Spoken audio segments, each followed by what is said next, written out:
Hello guys, welcome to my channel. आशा करती हूँ आप सब अच्छे होंगे, अपनी तैयारी अच्छे से कर रहे होंगे। जैसा कि आपने थंबनेल और टाइटल पढ़ ही दिया होगा, हम बात करेंगे यहाँ बीएड छात्रों के लिए जो एक ही चीज़ पर नज़र टिकाए बैठे हैं कि कब उनके साथ न्याय हो।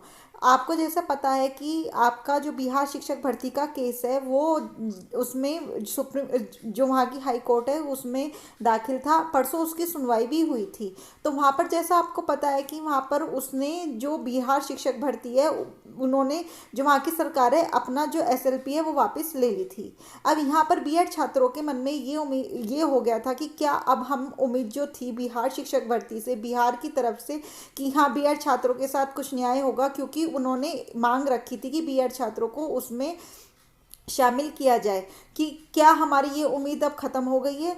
तो अब ऐसा नहीं है, आपकी जीत हो सकती है और आपको दुखी होने की कोई ज़रूरत नहीं है।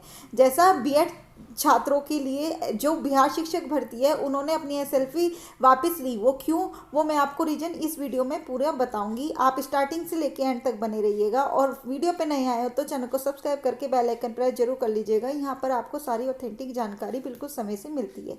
जैसा आपको पता है कि ये मामला आपका 11 अगस्त से उठा हुआ है, जहाँ पर बीएड छात्रों को बाहर कर दिया गया था सारे राज्यों से, और बहुत सारे राज्यों में भर्तियां चल रही थी, लेकिन बस एक यूपी है जहाँ पर अभी तक कोई भर्ती नहीं आई है 5 साल से। मध्य प्रदेश में भी चल रही थी, छत्तीसगढ़ में बिहार बीएड छात्रों को काउंसलिंग में भी लिया गया और उनको पत्र भी दिए गए, लेकिन अभी वो मामला अटका हुआ है। ऐसे बिहार में शिक्षक भर्ती आई थी जिसमें लाखों पद थे, उसमें बीएड छात्र बैठे भी थे। अब बीएड छात्रों को जो वहाँ की सरकार है वो न्याय देना चाहती है। वो कह रही है कि पहले नोटिफिकेशन आ गया था तो बिहार में जो बीएड छात्रों ने फॉर्म फिल किया है उनको एक मौका दिया जाए इस भर्ती में। और जैसा उन्होंने ये भी बताया था कि जो यहाँ पर बीटीसी के छात्रों का अनुपात है वो वैकेंसी के अकॉर्डिंग कम है, इसलिए बीएड छात्रों को मौका दे सकते हैं आर्टिकल के द्वारा। लेकिन जो उन्होंने अपना उसमें एसएलपी दायर की थी, उन्होंने उस दिन केस होने से सुनवाई होने से पहले क्यों ले ली, उन्होंने ये इसलिए ले ली क्योंकि जो वो मामला था जो उन्होंने दाखिल की थी वो वहीं जा रहा था उन्हीं जज के पास, अनिरुद्ध बोस जी, जिन्होंने ये पूरा सुनवाई 1.5 साल तक सुनी और फिर बाद में बीएड छात्रों को बाहर कर दिया।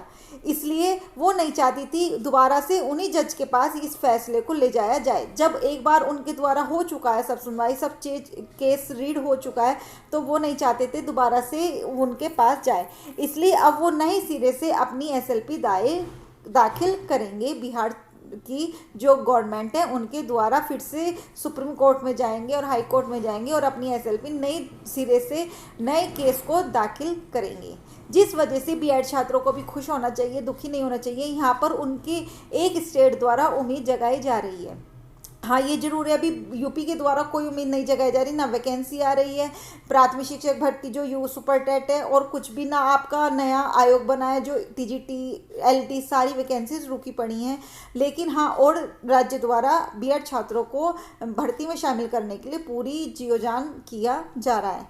जैसे ये एक कोई फेक न्यूज़ नहीं, आप यहाँ देख सकते हैं, ये आज के न्यूज़ में आया है। जैसे 3.80 लाख बीएड अभ्यर्थियों को नहीं मिली राहत, क्योंकि जब एसएलपी वापस ली गई तो वहाँ पर सब बीएड छात्र नाराज हो गए। एसएलपी वापस सुप्रीम कोर्ट में मामला निष्पादित। अब यहाँ पे आप साइड में कोने में देख सकते हैं, यहाँ पर लिखा है बीएड अभ्यर्थियों के मामले पर सरकार फिर करे जाएगी सुप्रीम कोर्ट।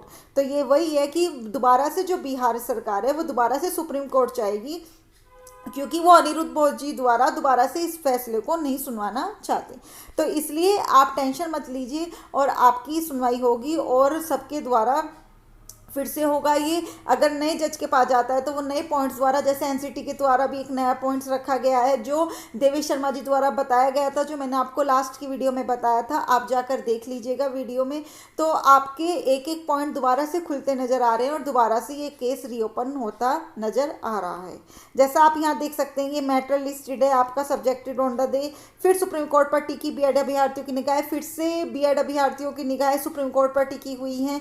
और यहाँ पर आप देख सकते हैं 13 अक्टूबर की जो सुनवाई है उसमें भी एक अहम सुनवाई होगी। तो जो भी होगा इस चैनल के माध्यम से आपको बताते रहेंगे। यहाँ पर आपको बिल्कुल ऑथेंटिक जानकारी मिलती है। जैसी कोई वैकेंसी आएगी यहाँ पर आपको free of cost maths, reasoning, current affairs सारी बिल्कुल फ्री ऑफ कॉस्ट तैयारी कराई जाएगी। इसलिए आप चैनल को अभी सब्सक्राइब कर लीजिएगा और बेल आइकन प्रेस कर लीजिएगा। आपको क्या लगता है कि बीएड दोबारा शामिल होगी या नहीं, या बीटीसी छात्रों की जीत होगी? कमेंट करके जरूर बताइएगा। आज के लिए इतना ही। Thank you.